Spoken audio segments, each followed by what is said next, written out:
Tokoh ini punya segudang kemampuan.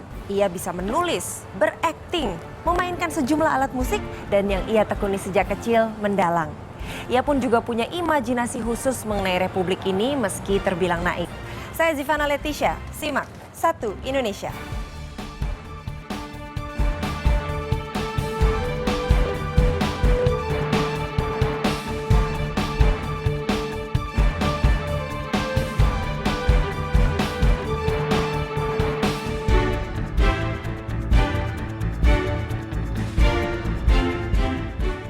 Cinta, karya Sujiwo Tejo.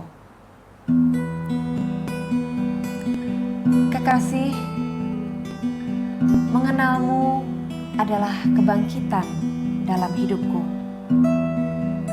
Meski mengenangmu selalu membuatku bersedih. Aku tahu dari dulu,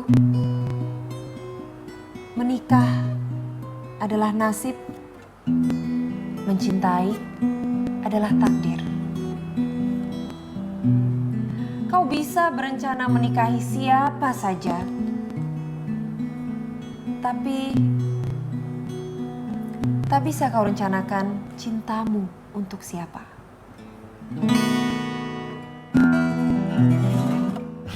Yeay, terima kasih Mbak.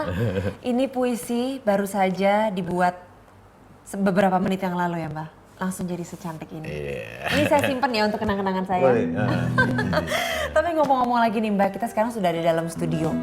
Mbak Tejo dengan segala macam kebisaannya, mulai dari acting, sutradara, penulis. Pasti ada pengaruh dari keluarga, dari orang tua yang sejak Mbak Tejo kecil diajarkan nilai-nilai yang tidak pernah lepas sampai sekarang. Ya. Kalau ada itu ibu saya isi, namanya Sulastri. Ibu saya suka langganan majalah Jawa, namanya Penyebar Semangat, nggak tahu masih ada atau nggak sekarang. Dan Jayabaya, itu majalah bahasa Jawa. Itu yang saya baca. Pergaulan saya dengan tradisi bacaan Barat waktu saya di Bandung kuliah ketemu teman-teman Loyola itu. Tapi waktu masih di kampung di Jawa Timur, bacaan saya dua itu. Dan setiap kali mau pergi, kebiasaan saya bersujud di ambang pintu, kepala saya ke utara, badan pantat ke selatan. Saya dilangkai ibu 3 kali untuk minta restu. Selalu melakukan itu? Selalu, saya sujud, ibu saya melangkah 3 kali. Itu ada kepercayaan tertentu apa memang diajarkan seperti itu sejak dulu? Saya melihatnya di wayang ketika Arjuna terhadap Dewi Kunti dulu seperti itu juga. Jadi wayang sangat membekas di aku. Meskipun banyak yang bilang saya selalu melanggar pakem-pakem kalau di wayang. Tapi misalnya ibu saya juga pernah pingsan waktu saya meninggalkan ITB. Saya bergelut di kesenian. Saya kira nggak apa-apa, karena boleh juga berbeda pendapat. Waktu itu panggilanku adalah aku harus meninggalkan teknik. Waktu itu kan kuliahnya 2 ya? 2 di matematika sama teknik sipil. Tapi saya makin cinta dunia kesenian. Jadi to be or not to be. Tapi nggak menyesal dong ya sampai sekarang? Nggak tahu, menyesal atau enggak. Teman-temanku jadi orang semua yang lulus itu, hanya aku yang nggak gini. Oh, Mbak Tejo juga jadi orang dengan caranya masing-masing dong. Siapa yang nggak kenal Mbak Tejo? Mbak, tapi kalau ngomongin soal karir, tadi sudah melepaskan 2 studinya di ITB waktu itu ya, teknik sipil sama matematika, terus milih untuk bergelut di dunia jurnalistik sampai 8 tahun di situ. Kenapa akhirnya keluar dan milih untuk bersolo karir? Hampir semua orang tuh kapok memanajerin saya. Kenapa gitu? Karena saya nggak bisa dipegang. Semua manajer selalu bilang bahwa fokuslah untuk hidup. Jadi kalau ngelukis aja, kalau nyanyi aja.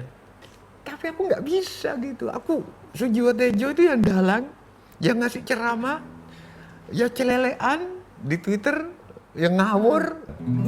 Tapi apakah dengan bersolo karir itu membuat Sujiwo Tejo juga jadi tidak berkibar? Enggak juga kan? Nggak tahu. Yang paling berkibar itu kan sebenarnya rambut perempuan yang bersedekap di atas bukit menunggu kekasihnya.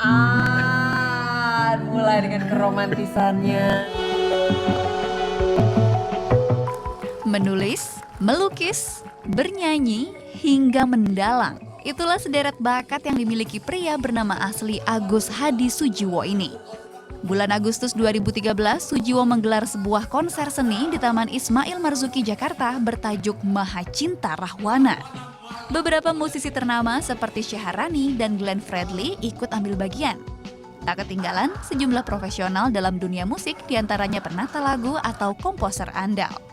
Dia cerita tentang cinta Rahwana gitu. Jadi tentang konsepnya dulu gitu. Konsep bahwa Rahwana itu dibalik semuanya yang serba emosional tuh dia punya cinta gitu. Dan buat aku itu wow, itu tertarik. Aku amat sangat tertarik. Makanya begitu pas Om Tejo telepon lagi untuk, "Nih kita mau konser tanggal 30/31, kamu bantu ya?" "Oh iya Om, oke Om." Selain berkiprah lewat pementasan tersebut, kecakapan Sujiwo dalam seni peran juga bisa dibuktikan. Sejak tahun 90-an, ia telah menjadi pemain sekaligus pelatih teater. Sejumlah karya pun lahir dari tangan dingin Sujiwo. Sementara oleh kalangannya, ia dikenal tak segan berbagi ilmu. Dari Mas Tejo itulah aku mulai ngerti bahwa bagaimana cara mengolah rasa, bagaimana cara menggunakan intelektualitas, sehingga kita bisa deliver hasil yang diinginkan. Sujiwo Tejo memang begitu menghayati seni. Tak heran jika hal ini menginspirasi siapa saja yang mengenalnya. Aku dapat kesan Mas Tejo itu kalau berkesenian itu memang dia kepengen seni itu betul-betul dari hati gitu ya, dan hasilnya yang bagus, dan aku ngerasa belajar banyak sekali dari Mas Tejo. Kalau dulu nggak ketemu Mas Tejo, aku rasa aku nggak ada di posisi sekarang. Di balik perilaku yang cukup menarik perhatian, Sujiwo merupakan ayah yang memberi kebebasan berkarya pada putra-putrinya.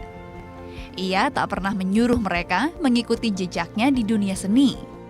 Jalan aja semuanya, ngalir aja gitu, nggak ada yang maksa harus kemana. Tadi karena yang di pertama tegas dan bebas, itu salah satu bukti ketegasan dan kebebasannya dia gitu. Kita juga bisa bebas milih mau jadi apa dan mau akan kemana.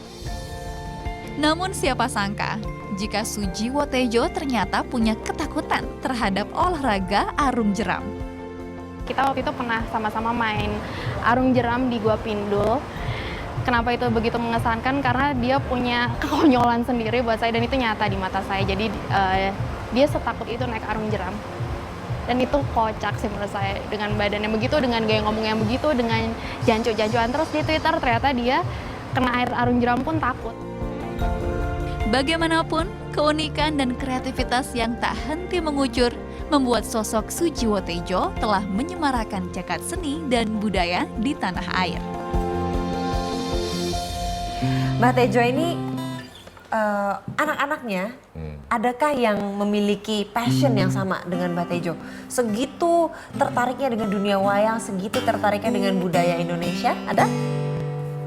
Enggak. Gak ada? Kalau langsung ke wayang enggak, tapi ada yang di sastra, pecah-pecah. Ada yang di tari, nari Bali. Tapi itu pun karena motif-motif tertentu.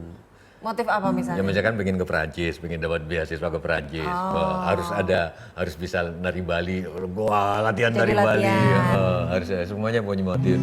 Anak saya yang laki-laki kuliah di UI tiba-tiba nanya-nanya tentang cerita wayang. Pokoknya dia mau bikin teater wayang. Saya kan seneng kok tiba-tiba suka. Ternyata karena disuruh dosennya tuh tahu bahwa dia anakku. Oh, oke. Jadi pas ekstra pelajaran pilihannya dia disuruh bikin pementasan tentang seorang tokoh namanya Salya. Mungkin passion ada, kalau enggak juga nggak akan dikerjain kan isi. Iya benar. Tapi kalau misalnya seorang ayah punya harapan ke anaknya, sebetulnya sebagai sosok ayah, Mbak Tejo ini pengen anak-anaknya jadi apa sih? Pengen jadi orang yang pede sebagai orang Indonesia. Artinya stop nggak pede lagi. Problem di kita, problem inti, bukanlah pilpres, bukanlah pemilu pileg, tapi problem kita sekarang ini, kita udah nggak pede jadi orang Indonesia. Nggak pede dengan budayanya? Nggak pede karena salah informasi semua. Salah misalkan dikasih contoh bahwa kita itu dijajah 350 tahun, itu salah. Sejarah yang betul adalah kita itu dijajah cuma 40 tahun. 310 tahun adalah usaha Belanda untuk menjajah kita. mestinya itu digencarkan. Jadi sebetulnya 310 tahun itu Indonesia sudah ada perlawanan. Lawan semuanya, ada pemberontakan pajak di Ternate, di Tidore, ada malah Bali itu baru 19 berapa itu takluk itu. Aceh malah nggak pernah takluk. Tapi kan langsung digebiau ya, dipukul rata. Hai anak-anak, di TK itu. Di sekolah, Kita bangsa Indonesia dijajah Belanda berapa? 350 tahun. Wah, bagus. Akibatnya jadi nggak pede sebagai bangsa. Benar-benar. Kita tuh melawan. Jadi ada perlawanannya ya. Oke, kalau misalnya Mbak Tejo sendiri dengan melihat adanya gonjang-ganjing di Indonesia ini, tetap masih punya tokoh idola nggak sih? Walaupun kayaknya udah pesimis banget ngelihat Indonesia ini. Dengan berat hati nggak? Nggak ada? Nggak ada. Karena ibaratnya sekarang ini saya mengambil contoh bahwa kita ini lagi sibuk mencari penyanyi, yaitu mencari presidennya. Sementara partiturnya sudah jelas. Siapa partiturnya itu yang bikin? Pihak yang sama juga. Partiturnya ini apa? Pancasila kah? UUD kah? Pancasila udah jauh melenceng dari Pancasila. Kalau kita memang negeri Pancasila, nggak semua hal dibebaskan misalkan di televisi.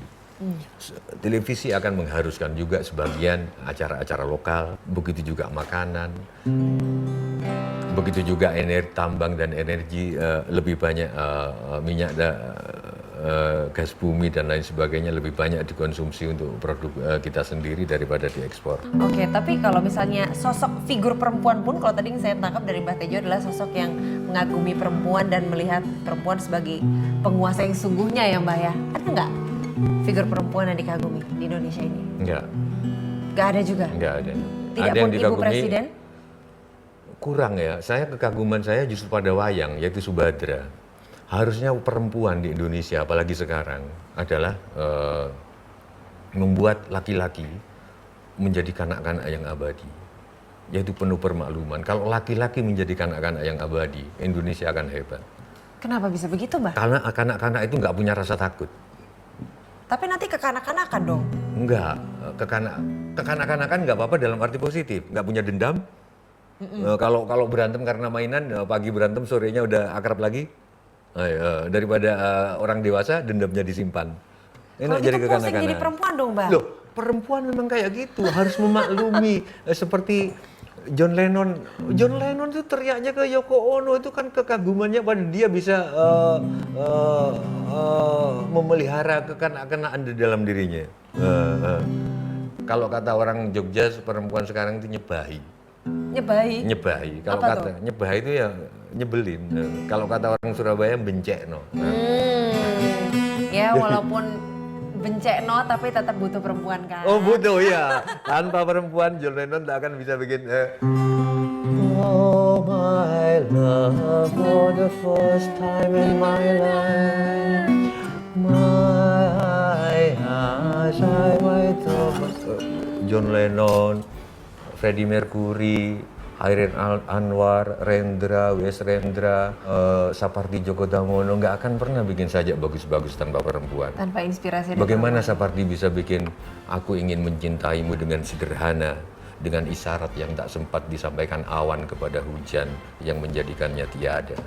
Kita tuh sangat pede, sehingga apapun yang masuk, kita olah menjadi kita. Beras itu nggak asli kita, itu dari India kok.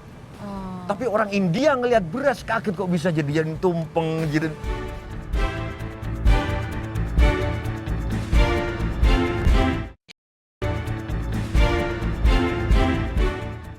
Kalau misalnya kita ngomongin wayang gitu, kayaknya Mbak Tejo ini udah ahlinya, ngerti banget lah. Tapi banyak yang mencap Mbak Tejo ini sebagai seniman nyentrik, atau ada yang bilang juga ya dalang edan juga sih Mbak. Ya nggak apa-apa sih disebut dalang edan daripada disebut ketua parpol edan kan mending disebut, atau pengusaha edan mending dalang edan. Aku suka bikin karya-karya yang nggak sama dengan pakemnya. Misalnya di dalam pakem kan kalau Rawana itu antagonis, yang ditakutin orang. Tapi ngomong-ngomong, dengan Mbak Tejo ini suka dalang, udah dari kecil ya? Dari umur berapa belajar dalang? Dari lahir mak ceprut. tahun 62 Dari saya brojol lahir. udah bawa Dari wayang? brojol sudah bawa. Bapakku dalang, jadi di rumah ada gamelan, ada. Jadi masa kecilku antara lain untuk membantu bapak menyiapkan kalau mau pertunjukan wayang. Apa sih yang sudah dilakukan untuk menyebarkan virus-virus dalang ini pada anak-anak muda? Karena media mereka itu YouTube, media mereka itu musik, saya menyebarkan wayang lewat YouTube, buku, saya bikin buku-buku tentang wayang, tapi dalam tinjauan modern. Sekarang saya juga nerbitin buku Rahwayana, Aku Lala Padamu. Itu tujuan untuk menyebarkan bahwa wayang nggak akan pernah mati, virus-virus wayang akan seperti Rahwana. Salah satu teriakan Rahwana yang aku bikin di dalam banyak karya termasuk dalam buku adalah, Tuhan, jika cintaku pada Sinta terlarang, mengapa kau bangun megah perasaan ini dalam sukmaku? Di dalam cinta tidak ada yang salah. Aku salah secara sosial menculik istri orang, tetapi adakah yang salah dalam mencintai orang? Kelepek-kelepek Sinta. Kelepek-kelepek banget, Mbak. Kelepek-kelepek. Mbak, tapi anak zaman sekarang tuh banyak yang nggak tahu Rahwana gitu. Kalau kayak di YouTube gitu, Mbak Tejo emang ngapain aja? Yang dalang, aku punya media wayang pasir namanya. Kami melukis dengan wayang dengan pasir dengan teman saya. Di dalam setiap wawancara di TV biasanya saya diminta dalang. Terus kalau ada seminar di kampus-kampus, saya selalu diminta dalang 5 menit. Tugasnya dalang untuk membuat mereka tertarik. Tapi kalau misalnya ngomongin dunia wayang dan dalang, pasti Mbak Tejo juga udah berkelana ke mana-mana ya, ke luar negeri. Kalau Ya. di luar itu seberapa penting sih atau bagaimana mereka melihat dunia pewayangan Indonesia? Ya kalau di Perancis ya kamu pernah sendiri ke situ. Kalau kita mau nonton apapun kalau nggak pesen tiket dari lama mana dapet. Iya. Semua tontonan udah habis tiketnya. Selalu kalau kita nonton dadaan adalah cadangan kalau orang itu nggak datang kan. Selalu Dan itu waktu pun pementasan Mbak Tejo pun begitu? iya. Jadi setiap pementasan ditunggu orang siapapun. Kayak di Yunani itu habis kita pentas orang tetap di situ, anak-anak megangin wayang, nanya megangin gamelan, ngerasain kayak di Jepang juga. Di sini kan enggak.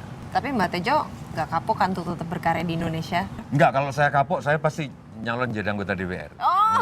Saya masih belum kapok jadi orang baik-baik. Oh, iya. Ya. Oke Mbak, ini kita ngomongin sisi lain dari Mbak Tejo. Mbak Tejo ini kan juga seorang jurnalis ya, 8 tahun ya Mbak ya? Ya. Sebetulnya menulis sendiri untuk Mbak Tejo tuh apakah lebih ke pekerjaan atau memang hobi atau memang ada pesan yang ingin disampaikan? Tradisi baca saya kebentuk sejak saya di Bandung. Nah dari situ aku mulai baca semua. Rembrandt, Picasso, Goethe, riwayat-riwayat hidupnya, Mao Zedong, dan dari situ akhirnya dunia kampus teknik saya tinggal dan saya lebih suka ke dunia tulis menulis. Saya ikut di Kompas selama 8 tahun dan sampai sekarang saya menulis. Mbak Tejo kan juga udah nulis banyak buku nih, cukup produktif juga ya. Kayak Iya. waktu tahun 2012 kemarin bikin buku yang judulnya Lupa Indonesia. Ya. Lupa Indonesia itu lebih banyak mengkritisi ya Mbak ya. Kenapa awalnya kepikiran untuk nulis buku itu? Karena banyak orang Indonesia aku nulisnya, yang lupa gitu loh. Lupa bahwa dulunya kita bangsa besar. Dulu kita punya kepedean, jangan lupa itu. Nah buku itu tentang itu. Kita tuh sangat pede, sehingga apapun yang masuk, kita olah menjadi kita. Beras itu nggak asli kita, itu dari India kok. Tapi orang India ngelihat beras kaget kok bisa jadi tumpeng, kok ada tradisi Dewi Sri, kok di Cirebon itu ada sedekah bumi, ada sampai ritualnya kita bangun. Kalau misalnya itu kan 2012 Lupa Indonesia, ada bikin buku baru lagi, Lupa Indonesia Deui. Jadi lupa Deui. lagi. Lupa lagi karena Itu masih lupa. Masih lupa. Kalau yang kedua tuh bercerita tentang apa? Sama.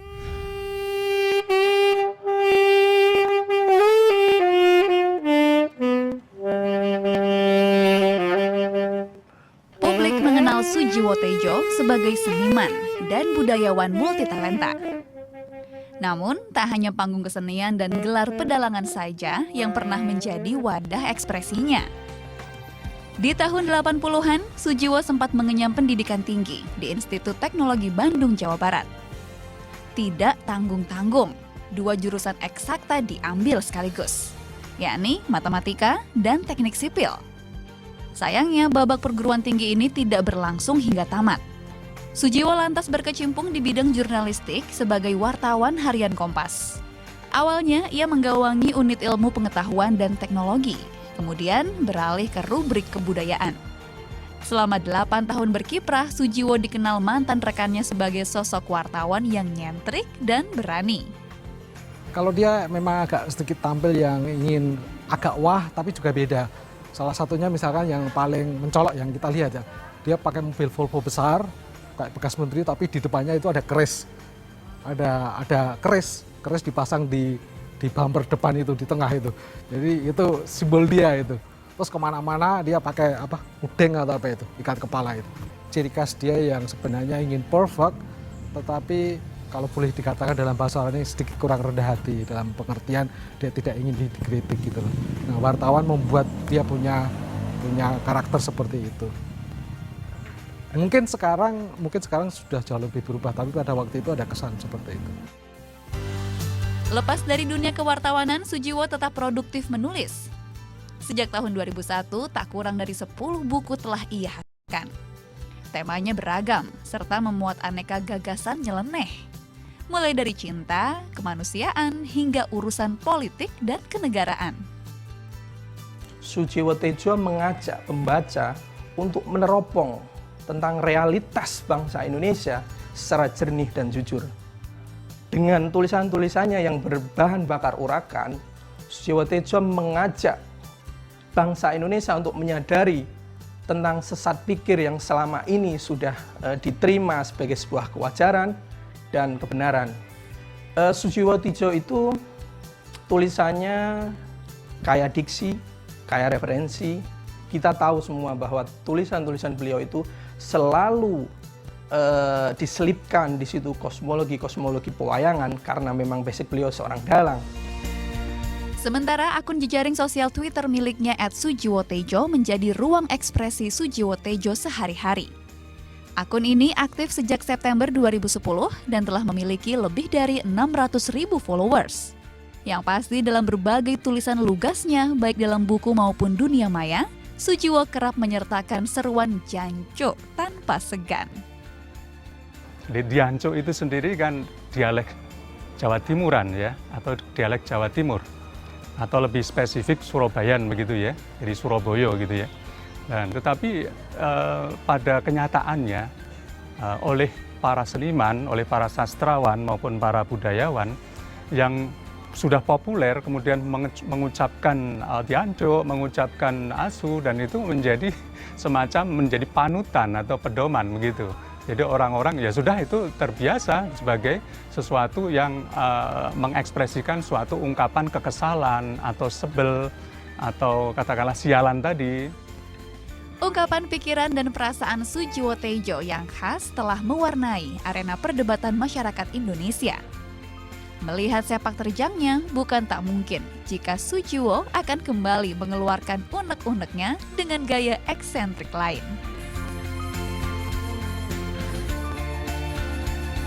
Terus di belakang panggung cuman komentarnya, "Dek, aku ditanyain Bu Ani, Tejo itu kalau pentas kenapa sih selalu nyindir aku?" katanya.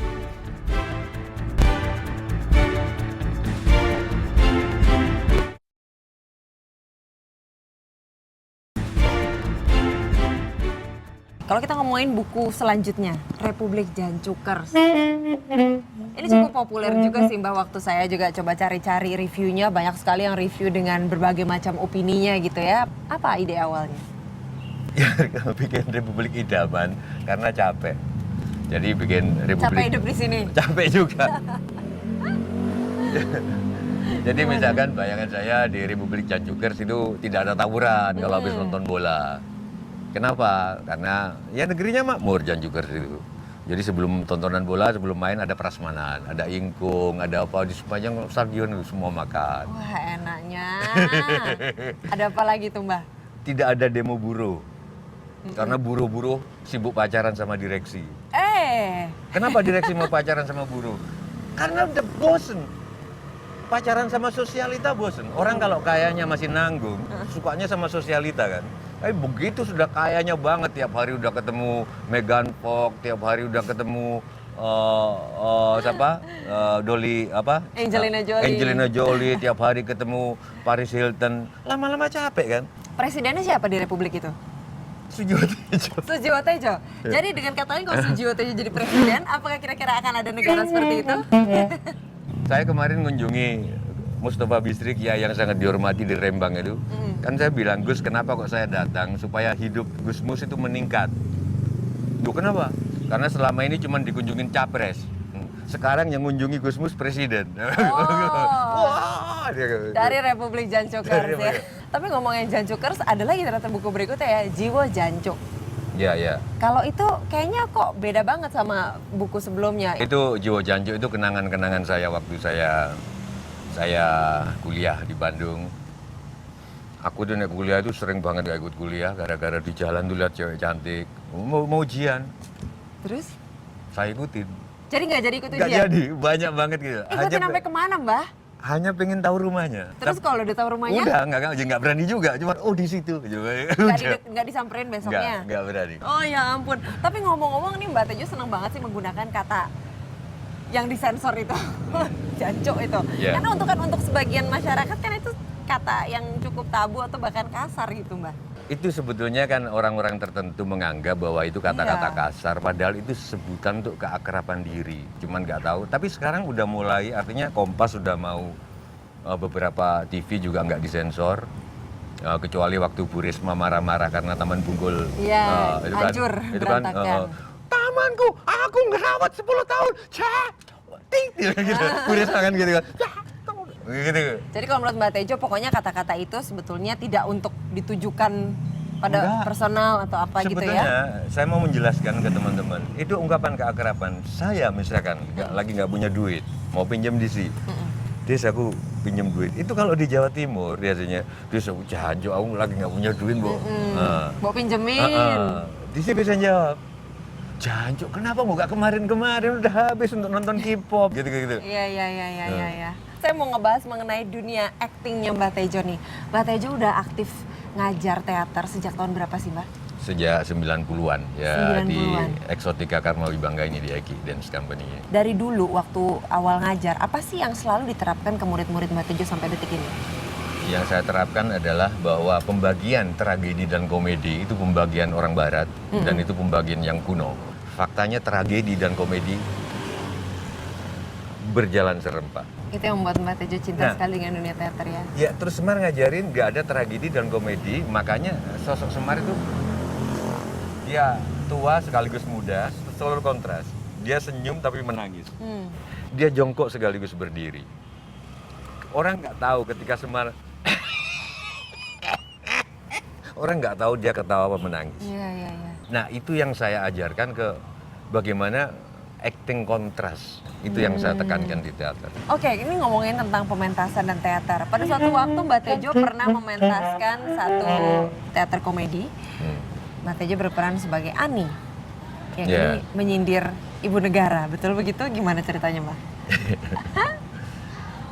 Aku itu pernah pentas sama Butet.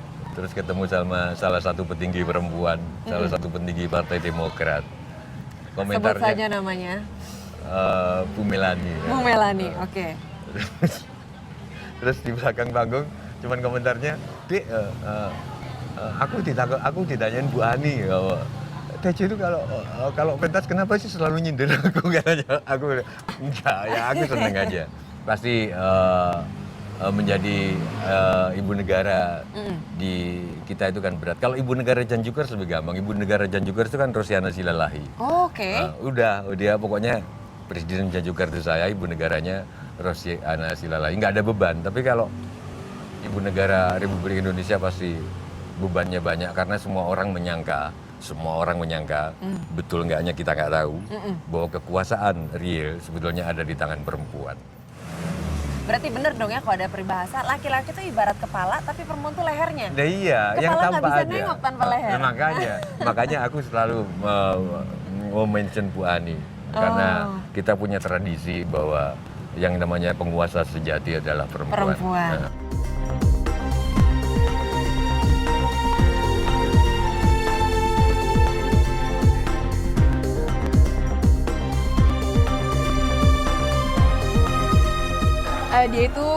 seorang seniman, terus dia itu orang yang berpengaruh besar di dunia politik dan pemain film. Setahu gue budayawan tuh ya, iya bukan sih? Bener ya? Setahu gue sih dia tuh seniman ya. Gila sih dia, nyeleneh ya, nyeleneh, seniman bener sih. Sastrawan sama budayawan, terus dia udah nerbitin beberapa buku. Dia terkenal dengan kritisi dia dengan berbagai hal di kayak politik, dan dia tuh sering menyampaikan kritisi dia dari Twitter. Dia pemain film, mainnya film serem-serem melulu. Setahu aku seniman, terus rambutnya gondrong, terus kalau menurut saya sih ganteng.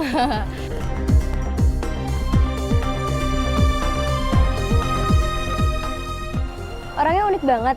Nah, orangnya belak-belakan, kalau suka ya bilang suka, kalau enggak ya enggak. Cuman dia orangnya kritis sih yang gue tahu. Orangnya kayaknya agak-agak nyentrik gitu ya. Ya pokoknya yang gue tahu sih nyentrik gitu orangnya. Apa ya, dia tuh pinter sih menurut gua, cuman nyeleneh sih. Orangnya apa ya? Orangnya mungkin sangat politikus mungkin. Ngeri gitu. Misterius, serius, suara berat, tatapan mata tajam gitu. Kalau dia soal artis tweet atau segala macam nggak cocok aja, udah cocoknya jadi dukun aja di film. Kayak orangnya seru gitu, terus gila, gokil, kayak unik, pokoknya apa ya? Pengen banget sih kenalan sama Sujiwo Tejo sebenarnya.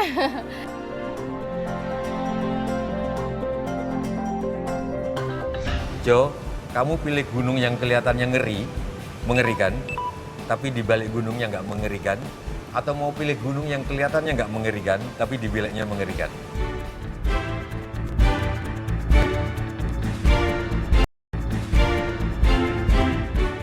Sekarang kita sudah ada di teater dari studio Eki Dance Company. Kita naik satu lantai dan di belakang kami berdua ini sekarang sedang berlangsung latihan dari anak-anak teater. Kapan pementasannya ini, Mbah?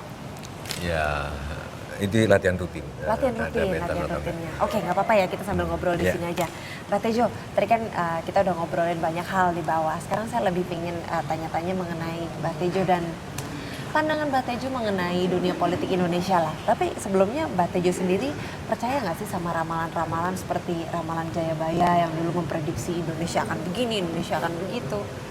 Sebetulnya yang lebih membentuk pribadiku itu bukan cuman filosofi wayang ya, isi ya, tapi saya juga dididik dalam logika matematika, sehingga rasionalitas dan lain sebagainya itu aku pertimbangkan betul.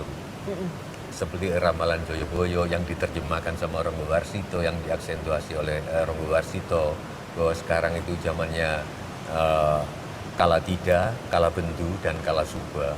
Yang saya percaya adalah kala subanya. Kala tida itu ketika chaos hanya dialami oleh 1-2 individu. Nah, kala bendu ketika chaos itu sudah sistemik, gitu loh. Sudah sistemik berarti ya? Sudah sistemik, tapi saya percaya pada ramalan berikutnya setelah kala tida dan kala bendu akan muncul kala suba, kala subo terjemahnya Jawanya.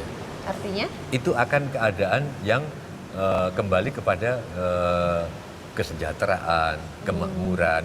Orang tidak percaya lagi pada masa depan ini yang saya bayangkan, dari orang tidak percaya lagi pada, tidak terlalu silo lagi pada simbol-simbol seseorang. Entah dia itu pakai baju apa, entah itu dia itu pakai bahasa apa kalau ketemu sapaannya. Bukan itu ukurannya. Ada bayangan nggak kira-kira Indonesia 10 atau 20 tahun mendatang akan seperti apa? Apakah sudah mencapai titik itu tadi, sejahtera? 10 tahun enggak, tapi kalau di atas 10 tahun mungkin bisa, karena yang bisa memperbaiki bangsa ini adalah pendidikan. Pendidikan yang tidak terlalu memfokuskan pada uan, yang menilai anak didik bukanlah pusat, sehingga menimbulkan banyak orang stres, tapi guru-guru itu sendiri. Nah, kalau pendidikan dikembalikan kepada kamu tidak dinilai mutumu dari ketika menjawab sekian jam persoalan uan, tetapi dinilai selama 3 tahun atau 6 tahun masa itu oleh gurumu sendiri, kamu akan menjadi orang yang pendidikannya lebih baik. Nah, orang-orang itu kan kita baru masa panennya kan nanti setelah di atas 10 tahun, anak-anak yang lahir dari generasi non-uan. Tapi kalau misalnya dari dunia politik sendiri, kira-kira gimana, Mbak? Dunia politik, masa depannya? Dengan melihat yang udah ada nih sekarang, apakah dengan calon presiden yang kita punya sekarang udah bisa mencapai titik kesejahteraan dalam waktu di atas 10 tahun?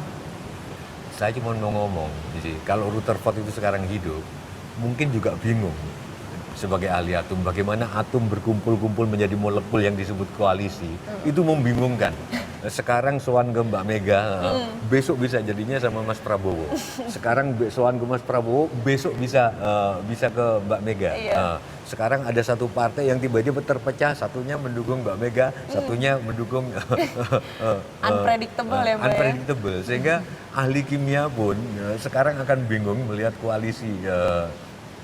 Melihat itu semua, saya nggak berpikir bahwa kaum politisi ini, orang-orang politik peduli sama masa depan konkret. Nanti setelah presiden, wakil presiden terpilih, kok bayangan saya adalah bagaimana modal dikembalikan, modal-modal kampanye. Itu kan kita ngomongin harapannya Mbah, tapi kalau misalnya kita lihat ke belakang kan Mbah Tejo juga suka mengkritik politisi, tapi apakah sebetulnya kritik-kritik itu yang baik dituangkan dalam bentuk pertunjukan atau mungkin tulisan? Apa sebetulnya itu cuma mengungkapkan hobi aja atau memang pengen dibaca sih sama mereka sebetulnya, sama para elit-elit politik itu? Seorang kritikus, kalau teman-teman remaja ingin anak-anak muda ingin konsen ke menjadi kritikus, nggak usah ngebayangin hasil deh, karena nanti jadi kecewa. Hasilnya nanti kumaha engke kata orang Sunda. Yang penting kalau kamu memang mau kritik aja, hasilnya kumaha engke. Jadi sebetulnya kalau Mbah Tejo sendiri personally nggak terlalu mikirin hasilnya, mau dibaca mau enggak. Mau dibaca mau enggak. Pokoknya dikeluarin unek-uneknya. Iya. Tapi kalau misalnya baca kritik-kritikan yang Mbah Tejo tuh nggak pernah menyasar satu person gitu, satu orang langsung gitu. Mungkin lebih ke secara general. Itu kenapa Mbah? Saya di Twitter selalu nge-tweet, Janjukers, kelompok saya, jangan pernah menghujat atau memaki siapapun, terutama yang sudah dijadikan tersangka. Karena jadi tersangka itu berat untuk keluarganya dan untuk dirinya. Jadi kenapa sih kita nambah-nambahin beban sampai ngeritik, wah ngeledekin sekarang habis siapa, toko A, toko B kena, habis Pak Sultan Batugana, sekarang Pak Surya Dharma Ali kena, terus diledek-ledekin. Tapi saya bilang ke Janjukers, nggak usah ngeledek deh. Begitu udah jadi tersangka, enggak. Kita lebih ngeritik ke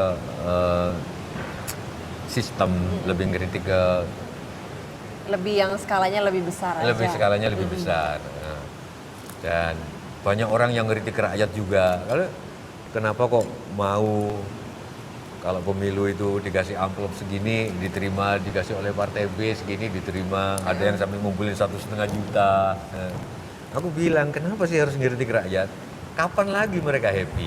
5 tahun sekali, habis itu jadi anggota DPR udah lupa. Iya. Begitu.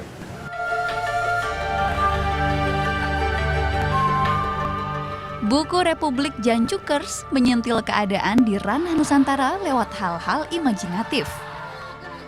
Sementara, cara paling umum yang digunakan mayoritas masyarakat saat mengkritik, menyuarakan tuntutan maupun sekadar menyampaikan aspirasi pada pemerintah, yakni lewat unjuk rasa.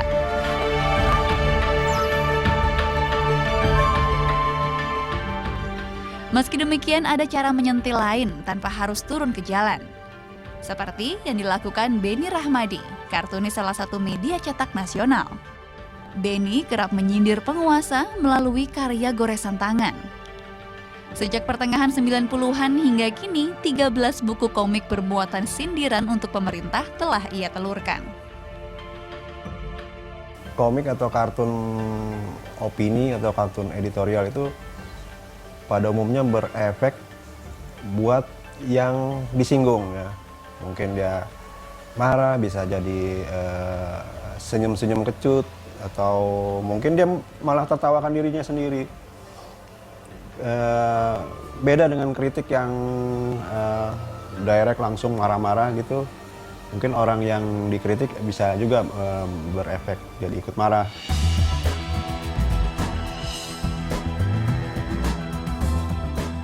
Jelang hari pemilihan presiden 9 Juli mendatang, Beni meluncurkan buku berjudul PR buat Presiden.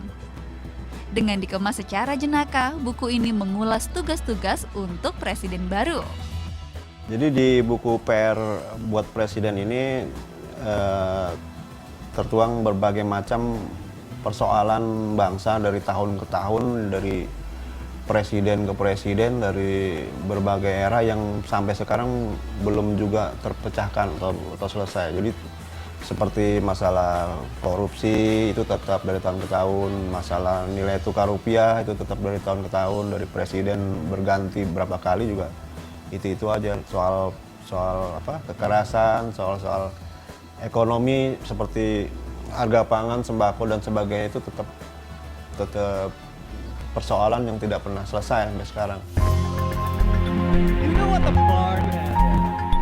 Cara lain hadir melalui konsep melawak seorang diri atau lazim disebut stand up comedy. Salah satunya yang rajin mempraktikkan adalah Ernest Prakarsa. Dalam setiap lawakannya, ia kerap menyelipkan materi politik sekaligus menyindir para birokrat. Ada nama salah satu yang sudah bertarung di pemilu 2004 sebagai capres, kalah. 2009 nyoba lagi jadi cawapresnya Yusuf Kala. Kalah. Kalah lagi. Sekarang dia mau nyoba lagi. Menurut gue stand up comedy bukan cuma di Indonesia, tapi di negara di mana mereka berkembang pertama kayak di Amerika dan Inggris pun menjadi salah satu media kritik yang sangat-sangat efektif untuk memperluas membagikan kesadaran sosial politik kepada masyarakat yang tadinya mungkin nggak punya kesadaran sosial politik yang tinggi. Jadi kalau ditanya efektif atau enggak, efektif banget menurut gue sih. Wadah media sosial juga dimanfaatkan banyak orang dalam mengkritik kalangan elit di negeri ini. Antara lain Twitter. Bagaimana dengan Sujiwo Tejo? Pada akun yang dikelolanya sendiri, @Sujiwotejo, kondisi politik terkini menjadi bagian dari isi kicauan satirnya. Tak terkecuali momentum perebutan kursi presiden 2014. Namun bila menilik keampuhan ulah sindir-menyindir ini, terutama pada mereka yang tengah berkuasa, berbagai cara tersebut masih harus dikaji. Semua selalu efektif, semua punya kelasnya masing-masing. Maksud saya begini, stand up comedy itu ada ada kelasnya. Berapa orang sih yang betul-betul mengerti dan bisa dipengaruhi oleh stand up comedy. Demikian juga media sosial. Berapa orang yang punya smartphone, mungkin banyak karena banyak produk Cina di sini. Tetapi berapa orang yang benar-benar terpengaruh dengan itu harus kita survei sungguh-sungguh. Dan secara umum saya ingin mengatakan itu barangkali selalu menjadi perang yang belum bisa langsung membuat orang mengubah pendirian pada isu-isu tertentu. Luapan kreativitas berunsur seni rupa juga bisa mewakili jeritan hati. 29 Mei lalu, warga korban semburan lumpur Lapindo di Sidoarjo, Jawa Timur bersama sejumlah seniman membuat 110 patung berwujud manusia. Lewat karya ini, warga menaruh asa pada pemerintah atas penyelesaian polemik lumpur Lapindo yang telah 8 tahun membelenggu mereka.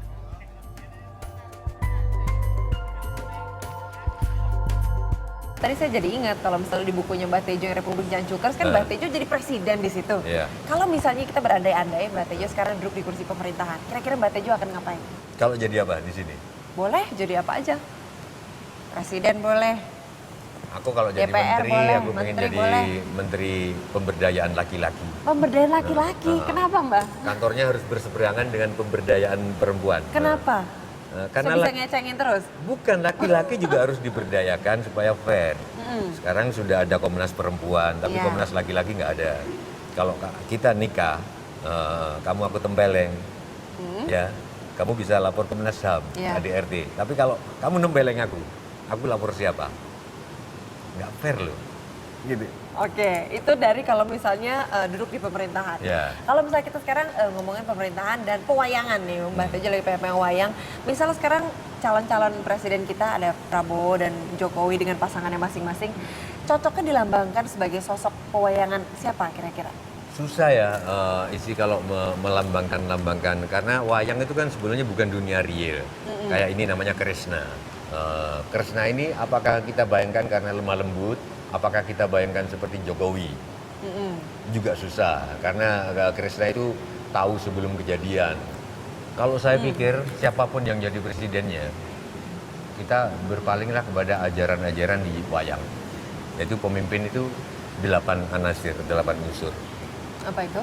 Pemimpin harus seperti api. Tuntasnya, kerjanya tuntas. Tidak ada yang tidak tuntas, tidak selesai oleh api. Nah, dari segi itu kayaknya Prabowo lebih masuk. Okay. Tapi pemimpin juga harus seperti tanah. diinjak-injak, diludahin dan lain sebagainya, tidak menimbulkan kebencian tetapi justru menimbulkan tanaman. Mungkin kalau dari segi itu Jokowi. Pemimpin harus seperti angin yang ketiga, menjumpai siapapun di darat, di laut, di udara, di gunung. Jokowi sama Prabowo bisa masuk. Seluruh orang dikunjungi. Cuman kritik saya sekarang, kenapa sih calon presiden kok ngunjunginnya pasti kiai? Katanya kita negeri yang majemuk. Kenapa nggak ngunjungin biksu-biksu, ngunjungin pastor-pastor, ngunjungin orang-orang aliran kepercayaan itu? Jadi dari situ saya pesimis, katanya bangsa ini perlu realis ya. Tapi setiap kali menjelang pemilu yang dikunjungin, yang diberitakan adalah kiai-kiai. Saya nggak tahu enak mana dipegang Mas Prabowo atau enak mana dipegang Mas Jokowi. Mungkin kalau dipegang Mas Jokowi enak, kalau pasar-pasar itu digusur, pemindahannya selalu nggak menimbulkan konflik karena pakai upacara tradisional bahkan. Tapi kalau dipegang Prabowo mungkin juga enak juga, karena ketika saya di Solo kemarin, pertanyaan orang-orang Solo adalah nanti kalau ada perang gimana dengan Malaysia, dengan Singapura, kita kan perlu pemimpin yang tegas juga. Jadi saya kira baiknya masyarakat yang menilai sendiri. Oke, dengan semua pembicaraan Pilpres tadi ya, tanggal 9 Juli nanti milih nggak ngomong-ngomong? Kalaupun saya datang milih, saya akan mencoba mengosongkan pikiran. Saya tidak akan milih berdasarkan pikiran. Karena kalau berdasarkan pikiran, dua capres ini ada positif negatifnya. Dan malah ada satu teman saya yang punya mata batin yang agak kuat, menantang, Jo, kamu pilih gunung yang kelihatannya mengerikan, tapi di balik gunungnya nggak mengerikan, atau mau pilih gunung yang kelihatannya nggak mengerikan, tapi di baliknya mengerikan. Oke. Ya, sehingga saya, kalaupun saya datang ke tempat pemungutan suara, saya akan berusaha untuk tidak pakai pikiran lagi ketika nyontreng, dan saya serahkan kepada sana, aku nyontreng siapa. Karena itu deh yang akan yang terbaik. Jadi kalau sampai detik ini belum ada pilihan ya? Belum ada pilihan. Tapi akan pergi ke tapi saya TPS nanti? Saya kalah dalam hal ini sama Krisdayanti, kalah sama Titi Raju Bintang, karena semuanya sudah punya pilihan kan. Pilihlah. aku bukan pilihan. Asanti sudah punya pilihan, Dewi Persik sudah punya pilihan, saya belum punya pilihan. Oke, itulah tadi bincang-bincang saya dengan Sujiwo Tejo. Terima kasih banyak loh Mbak. Dan Satu Indonesia akan kembali menghadirkan sejumlah tokoh lainnya, jadi tetap saksikan Satu Indonesia setiap hari Minggu pukul 11 malam hanya di net. Saya Zivara Leticia, sampai jumpa. Thank you Mbak. Gonjang kanjeng langit kelap-kelap, kapan ler kencanging ngaris. Pada zaman dahulu tersebutlah bayi yang bernama Jabang Tutuka. Karena orang-orang tua menghadapi musuh sesosok raksasa, maka bayi dicemplungkan ke dalam kawah candra di muka supaya cepat besar. Wah, jadi Raden Gatotkaca ini jangan ditiru. Hargailah proses sejak ujian di sekolah sampai ujian perguruan tinggi. Jangan seperti Raden Gatotkaca, ujuk-ujuk gede, ujuk-ujuk dewasa, ujuk-ujuk akil balik.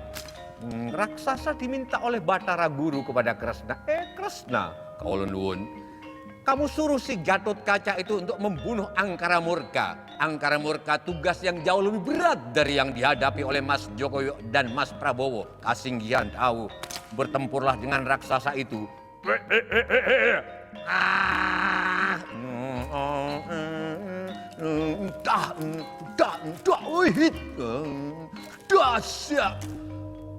Raksasa tak bisa dikalahkan, akhirnya digigit oleh sang Gatotkaca. Matilah sang raksasa itu. Das! Gatotkaca terbang, Gatotkaca bangga, tetapi disamperin oleh Pak D-nya. Gatotkaca, juga Mas Jokowi dan Mas Prabowo, kamu boleh bertempur dengan siapapun, lawanlah musuhmu Angkara Murka itu, tetapi secara kesatria. Sekarang kamu telah mengalahkan musuh tapi dengan cara tak terhormat, yaitu menggigitnya. Maka sejak ini Gatotkaca, dikutuklah kau menjadi satria yang bertaring, bersiung gigimu bagai raksasa. sejak itu kau tak akan pernah tersenyum seumur hidup, bahkan ketika bertemu dengan Nikita.